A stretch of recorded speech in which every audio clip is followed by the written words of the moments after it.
আজ বৃহস্পতিবার রাত দিনে একটি মাত্র আমল করুন, জীবনে কখনোই জটিল ও কঠিন রোগ হবে না। আর যারা সুস্থ আছেন আল্লাহ তাআলা আপনাকে কখনোই জটিল ও কঠিন রোগ দিবেন না। আর যারা অসুস্থ আছেন আল্লাহ সুস্থতা দান করবেন। আল্লাহু আকবার। আজ বৃহস্পতিবার রাত দিনে মা বোনেরা আমার ও আমার মুসলিম ভাইরা যখনই সুযোগ পাবেন একটি মাত্র আমল করুন, আল্লাহ তাআলা আপনাকে সুস্থতার নিয়ামত দান করবেন। আল্লাহু আকবার। প্রিয় মা বোনেরা আমার, আল্লাহ তাআলা কোরআন শরীফটা যেই কারণে নাজিল করলেন অনেকগুলা কারণ আছে। এর মধ্যে একটি কারণ আল্লাহ তাআলা বললেন, ওয়া নুনাজ্জিলু মিনাল কুরআনি মা হুয়া শিফাউ ওয়া রাহমাতুল লিল মুমিনিন। হাবিব বন্ধু আমার, এই কোরআনটা নাজিল করেছি মুমিনদের জন্য রহমত, মুমিনদের জন্য রহমত এবং সুস্থতা হিসেবে, শেফা হিসেবে কোরআনটা নাজিল করেছি। প্রিয় সম্মানিত মা বোনেরা আমার, আরেক জায়গায় আল্লাহ তাআলা বলেন, কুল হুয়া লিল্লাযীনা আমানু হুদাও ওয়া শিফা। আল্লাহ পাক বলেন, হাবিব মুহাম্মদ সাল্লাল্লাহু আলাইহি ওয়াসাল্লাম, এই কোরআনটা নাজিল করেছি, এই কোরআনটা ঈমানদারদের জন্য হিদায়াত এবং শিফা। আল্লাহু আকবার। আল্লাহ তাআলা কোরআন শরীফের মধ্যে সব সমস্যার সমাধান রেখেছেন। আল্লাহ রাব্বুল আলামিন কোরআনের মধ্যে আল্লাহ তাআলা সকল রোগের ঔষধ রেখেছেন, সব সমস্যার সমাধান রেখেছেন। وَنَزَّلْنَا عَلَيْكَ الْكِتَابَ تِبْيَانًا لِكُلِّ شَيْءٍ। কোরআন শরীফের মধ্যে সব বিষয়, প্রত্যেকটা বিষয়ের উপর আল্লাহ তাআলা বর্ণনা করেছেন। চিকিৎসা বিজ্ঞান বলেন, চিকিৎসা সম্পর্কেও আছে। আপনি কোন রোগ হলে কিভাবে কি করবেন সেই প্রেসক্রিপশন কোরআন শরীফে দেওয়া আছে। আল্লাহু আকবার। প্রিয় মা বোনেরা আমার, আজ বৃহস্পতিবার রাত দিনে যদি একটি আমল করতে পারেন, এই আমলটি যদি করে আল্লাহকে ডাকতে পারেন, উদউনি আস্তাজিব লাকুম, আল্লাহ পাক সাথে সাথে আপনার ডাকের জবাব দিবেন আর আপনাকে সুস্থতা দান করবেন। আল্লাহ রাব্বুল আলামিন বলেন, ওয়া ইযা সাআলাকা ইবাদি আন্নী ফাইন্নী করিব উজিবু দাওয়াতাদ দাঈ ইযা দাআন। আল্লাহ রাব্বুল আলামিন বললেন, হাবিব মুহাম্মদ সাল্লাল্লাহু আলাইহি ওয়াসাল্লাম, আমার বান্দারা যদি আপনাকে কোনো বিষয়ে জিজ্ঞেস করে, আমি আল্লাহ সম্পর্কে যদি জিজ্ঞেস করে, আপনি বলে দেন ইন্নী করিব, আমি আল্লাহ অতি নিকটে আছি। আমি আল্লাহর কাছে তারা যা চাইবে আমি মহান রব্বুল আলামিন তাদেরকে তাই দিব। সুবহানাল্লাহ। আল্লাহর কাছে যা চাইব মহান রব্বে করিম আল্লাহ রাব্বুল আলামিন আমাদেরকে তাই দিবেন।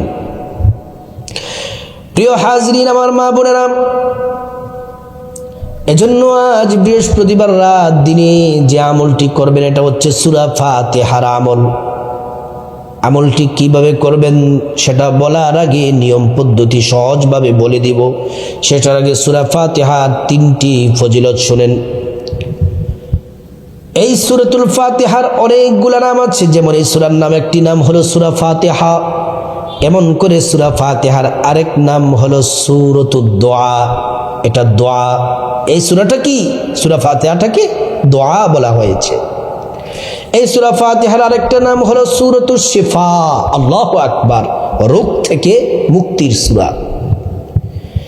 নবীজি সাল্লাল্লাহু আলাইহি ওয়াসাল্লাম বললেন, সাহাবীরা একটি মজলিসে বসা ছিলেন, মজলিসে কথাবার্তা একদম শেষ। নবীজি বললেন, আমার প্রিয় সাহাবী শোনো, ও আমার সাহাবারা, তোমাদেরকে কোরআনের সর্বশ্রেষ্ঠ সূরা কি শিক্ষা দিব। সাহাবারা বললেন, ইয়া রাসূলুল্লাহ, অবশ্যই আপনি আমাদেরকে বলে দেন কোরআনের শ্রেষ্ঠ সূরা কোনটি। নবীজি বললেন কোরআন শরীফের শ্রেষ্ঠ সূরা হলো সূরাতুল ফাতিহা। সূরা ফাতিহা নামাজের প্রতিটি রাকাতে পড়তে হবে, ফরজ বলেন, ওয়াজিব বলেন, সুন্নত বলেন, নফল বলেন। নামাজে যখন আমরা সূরা ফাতিহা পড়ি, মহান রব্বুল আলামিন সূরা ফাতিহার প্রত্যেকটা আয়াতের জবাব আল্লাহ তাআলা নিজে দেন। নবীজি সাল্লাল্লাহু আলাইহি ওয়াসাল্লামের কাছে জিবরাইল আসলেন। সূরা ফাতিহাটা কি জন্য নাজিল হলো, কিভাবে নাজিল হলো শুনুন। জিবরাইল আয়েশা বললেন, ইয়া নবীজিকে সালাম দিলেন, আসসালাতু ওয়াসসালামু আলাইকা ইয়া রাসূলুল্লাহ। নবীজি সালামের জবাব দিলেন। জিবরাইল নবীজির সাথে কথোপকথন করতেছেন, কথা বলতেছেন। হঠাৎ করে বিকট একটি শব্দ হলো, বিকট একটি শব্দ হলো। নবীজি ডানে বাঁয়ে সামনে পিছনে তাকাতে লাগলেন। রাসূল করিম সাল্লাল্লাহু আলাইহি ওয়াসাল্লাম বললেন, সাহাবী। নবীজি বললেন, ও জিবরাইল, এটা কিসের আওয়াজ? ডানে বামে সামনে পিছনে তাকাতে লাগলেন। জিবরাইল বললেন, ইয়া রাসূলুল্লাহ, এই আওয়াজ তো এটা দুনিয়ায় হয় নাই, এই আওয়াজ হয়েছে আল্লাহর আসমানে। আসমান আল্লাহ পাক যেদিন সৃষ্টি করেছেন, আসমানে অনেকগুলা দরজা সৃষ্টি করেছেন। একটি দরজা সৃষ্টির লগ্ন থেকে আজ পর্যন্ত খোলা হয় নাই, এইমাত্র খোলা হয়েছে। দরজাটা খুলতে গিয়ে এই বিকট শব্দটি হয়েছে। জিবরাইল বললেন, ইয়া রাসূলুল্লাহ, এই দরজা দিয়ে আল্লাহ পাকের একজন ফেরেশতা আসবেন, দুইটি নূর আপনার জন্য হাদিয়া নিয়ে। ওই ফেরেশতা কখনো দুনিয়াতে আসে নাই। এই দুইটি নূর আপনাকে হাদিয়া দিয়ে ফেরেশতা চলে যাবে, আর দুনিয়াতে কখনোই আসবে না। দরজাটা লক করে দেওয়া হবে আসমানের, কিয়ামত হয়ে যাবে, আর কখনোই দরজা খোলা হবে না। প্রিয় মা বোনেরা আমার, এই কথা বলার সাথে সাথে ওই ফেরেশতা চলে আসলেন, নবীজিকে সালাম দিলেন। জিবরাইল বললেন, ইয়া রাসূলুল্লাহ, ওই ফেরেশতা দুইটি নূর আল্লাহর পক্ষ থেকে গিফট হাদিয়া নিয়ে এসেছেন। এক নাম্বার নূর হলো সূরাতুল ফাতিহা, আলহামদুলিল্লাহ সূরাটি। দ্বিতীয় নাম্বার নূর হলো সূরাতুল বাকারার শেষের দুই আয়াত, 285 এবং 86 নাম্বার আয়াত। সূরা ফাতিহা হলো রোগ থেকে মুক্তির সূরা। কেমন করে একটি ঘটনা শুনলে বুঝতে পারবেন। নবীজির প্রিয় সাহাবী আবু সাঈদ খুদরি রাদিয়াল্লাহু আনহু বিশাল কাফেলা নিয়ে মরুর প্রান্তরে সফরে যাচ্ছেন। বিশাল লম্বা লম্বা মরুভূমির মধ্যখানে যাওয়ার পরে দুপুরবেলা খাওয়া দাওয়া সব শেষ, খাবার দাবার শেষ হয়ে গেছে, পানি শেষ হয়ে গেছে। সব সাহাবীরা ক্ষুধা লাগছে, ক্ষুধার্ত অবস্থায় নবীজির সাহাবী আবু সাঈদ খুদরিকে বললেন, খাবারের ব্যবস্থা করুন। আবু সাঈদ খুদরি রাদিয়াল্লাহু আনহু আল্লাহর উপর ভরসা রেখে বলেন, তোমরা সবর করো, আল্লাহ তাআলা অবশ্যই রিজিকের ব্যবস্থা করে দিবেন। আবু সাঈদ খুদরি আবার চলতেছেন, সামনের দিকে তাকিয়ে দেখে দূরে অনেক মানুষ দাঁড়িয়ে আছে। এবার তিনি ওই মানুষদের ভিড়ের কাছে গেলেন। মানুষদের ভিড় থেকে মানুষদেরকে একটু হাত দিয়ে দুই পাশে নিয়ে উনি ওই মধ্যখানে গেলেন। গিয়ে দেখেন কিছু আপনার জাদুকর, তারা বসে বসে জাদু মন্ত্র পড়ে ফু দেয়। এক ব্যক্তি অজ্ঞান হয়ে শুয়ে আছে, আর তারা মন্ত্র পড়ে পড়ে ফু দেয়, কিন্তু ওই ব্যক্তি অসুস্থ অবস্থা, অজ্ঞান হয়ে গেছে, জ্ঞান ফিরে না, সুস্থ হয় না, কোনো কিছুই বোঝা যাচ্ছে না। আবু সাঈদ খুদরি বললেন, ও ভাইয়েরা আমার, এই ব্যক্তিকে কোরআন শরীফের একটি সূরা আমল করে আমি ফু দিব, ব্যক্তিটি সুস্থ হয়ে যাবে। কিন্তু শর্ত হলো, যদি এই ব্যক্তি সুস্থ হয়ে যায় আমাদেরকে 30টি বকরি দিতে হবে। রাজি হয়ে গেল। আবু সাঈদ খুদরি রাদিয়াল্লাহু আনহু কোরআন শরীফের এই সূরা ফাতিহা আলহামদুলিল্লাহ সূরাটা পড়ে ওই অজ্ঞান হওয়া, বেহুশ হওয়া ব্যক্তিকে ফু দিলেন, সাথে সাথে চোখ খুলে ফেলল। আবার সূরা ফাতিহা পড়ে ফু দিলেন, শোয়া থেকে বসে গেল, আবার পরে ফু দিলেন, দাঁড়িয়ে গেল, আবার ফু দিলেন, একদম পরিপূর্ণ সুস্থ হয়ে গেলেন। আল্লাহু আকবার। তারপরে 30টি ছাগল কথা মতো বকরি দিয়ে দেওয়া হলো। আবু সাঈদ খুদরি বললেন 7টা ছাগল জবাই করো। জবাই করলো, খাওয়া দাওয়া করলো, পেট ভরলো সব সাহাবাদের। এবার আবু সাঈদ খুদরি ক্ষুধা যখন নিবারণ হলো বলল, যে কাজটা করলাম, কোরআন শরীফের সূরা পড়ে 30টা বকরি নিলাম, কাজটা কি ঠিক হয়েছে নাকি ভুল? নবীজির কাছে চলো। রসুলের কাছে গিয়ে ঘটনাটি বললেন। আল্লাহ রসুল বললেন, তোমরা কোনো ভুল করো নাই, যেই বকরিগুলা এখনো বাকি আছে এর মধ্য থেকে আরো কয়েকটা বকরি জবাই করো, আমি নবী সহ তোমাদের সাথে খাবো। সুবহানাল্লাহ ওয়া বিহামদিহি।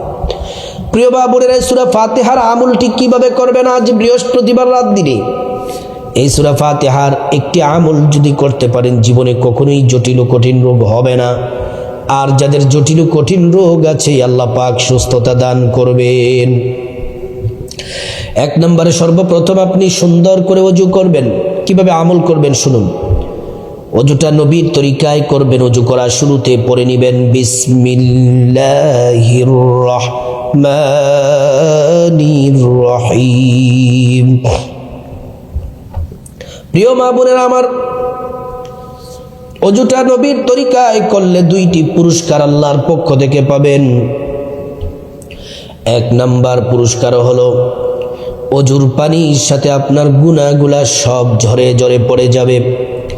2 নাম্বার পুরস্কার হলো হাসরের ময়দানে আল্লাহ রাব্বুল আলামিন ওযুর অঙ্গ প্রত্যঙ্গগুলার মধ্যে নূর দিয়ে দিবেন, নূরে চমকাতে থাকবে। নবীজি আপনাকে দেখেই চিনে ফেলবেন, আল্লাহর কাছে নিয়ে যাবেন, সুপারিশ করে আল্লাহর জান্নাতে পৌঁছে দিবেন। সুবহানাল্লাহ। প্রিয় মা বোনেরা আমার, ওযুটা যখন শেষ, পশ্চিম আকাশের দিকে তাকে আঙ্গুলটা উঁচু করে একবার কালিমে শাহাদাত পড়বেন। আশহাদু আল্লা ইলাহা ইল্লাল্লাহু ওয়াহদাহু লা শারীকা লাহ ওয়া আশহাদু আন্না মুহাম্মাদান আবদুহু ওয়া রাসূলুহু। কালিমে শাহাদাত পড়লে আল্লাহ পাক জান্নাতের ফেরেশতাদেরকে বলেন, ও জান্নাতের ফেরেশতারা, জান্নাতের গেটগুলা খুলে দাও, দরজাগুলা খুলে দাও। আমার বান্দারা যে দরজা দিয়ে মনে চায় সে দরজা দিয়ে জান্নাতে প্রবেশ করবে আর জান্নাতের নাজ নিয়ামত ভোগ করবে। সুবহানাল্লাহ, আল্লাহু আকবার। প্রিয় মা বোনেরা আমার, তারপর আপনারা আপনাদের শরীরটা, আপনাদের জামাটা যেন পবিত্র থাকে, একটা জায়নামাজ বিছিয়ে নেবেন।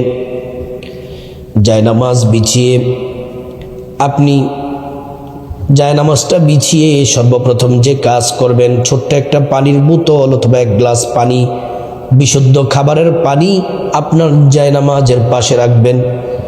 তারপর জায়নামাজে দাঁড়িয়ে 2 রাকাত নফল নামাজ পড়বেন। যে কোনো সূরা দিয়ে পড়তে পারেন, 2 রাকাত নফল নামাজ পড়বেন, ছোট্ট সূরা দিয়ে পড়লেও হবে। নামাজ শেষ করার পরে প্রথমে 11 বার ছোট্ট একটি দুরূদ শরীফ পড়বেন। 11 বার সাল্লাল্লাহু আলাইহি ওয়াসাল্লাম, সাল্লাল্লাহু আলাইহি ওয়াসাল্লাম, সাল্লাল্লাহু আলাইহি ওয়াসাল্লাম। প্রিয় মা বোনেরা আমার, একবার দুরূদ পড়লে 10টি গুনাহ মাফ হয়ে যায়, 10টি নেকি পাওয়া যায়, 10টি মর্যাদা আল্লাহ পাক বাড়িয়ে দেন। হাসরের ময়দানে নবীজি শাফায়াত করবেন, নিজ হাতে হাউজে কাউসারের পানি পান করাবেন, আল্লাহর জান্নাতে নিরাপদে পৌঁছে দিবেন। তারপরে 11 বার ছোট্ট একটি ইস্তিগফার পড়বেন, আস্তাগফিরুল্লাহ ওয়া আতুবু ইলাইহি, আস্তাগফিরুল্লাহ ওয়া আতুবু ইলাইহি, আস্তাগফিরুল্লাহ ওয়া আতুবু ইলাইহি। প্রিয় মা বোনেরা আমার, এই ইস্তিগফার পড়বেন। এই ইস্তিগফার পড়লে কি হবে?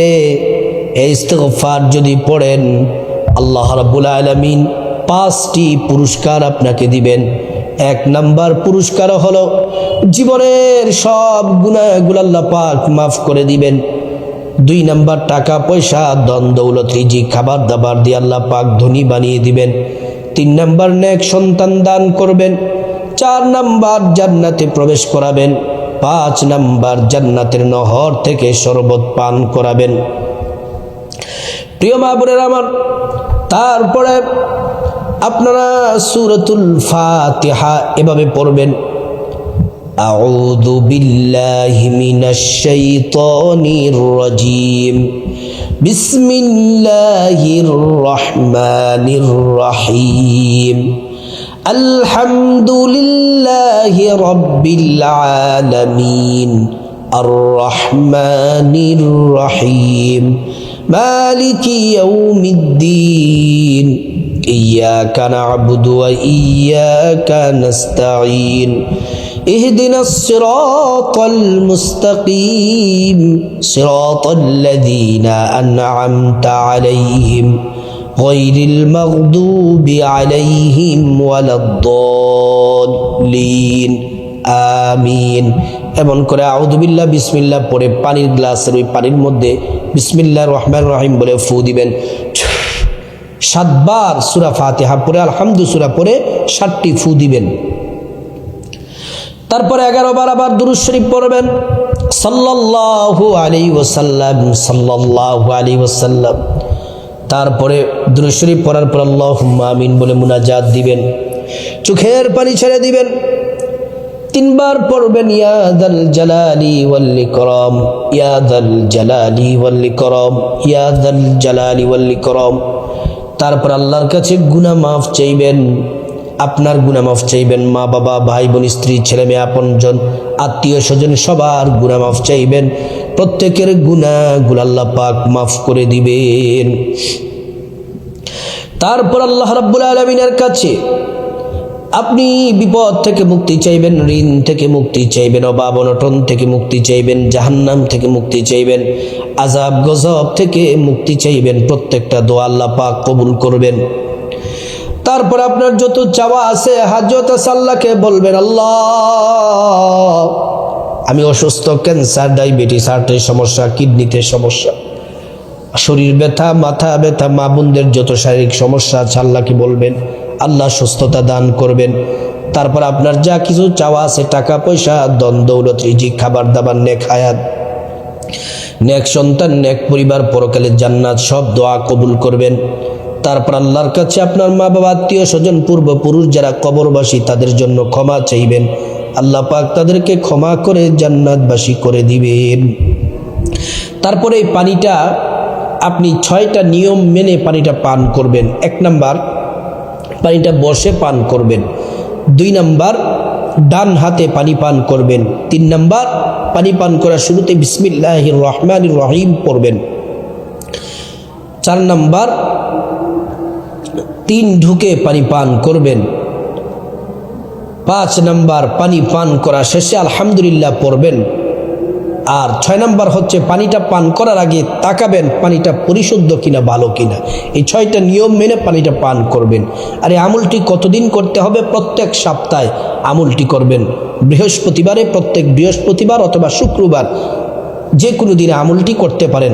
আল্লাহ রাব্বুল আলামিন এই শ্রেষ্ঠ আমলটি প্রত্যেকটা মা বোন যেন করতে পারে, সবাই যেন, অসুস্থ ব্যক্তিরা যারা অসুস্থ আছেন এই আমলটি করলে আল্লাহ সুস্থতা দান করবেন। আর আমরা যারা সুস্থ আছি আমরা আমলটি করলে আমাদের জটিল ও কঠিন রোগ হবে না। আল্লাহ রাব্বুল আলামিন আমাদের সবাইকে আমলটি করার তৌফিক দান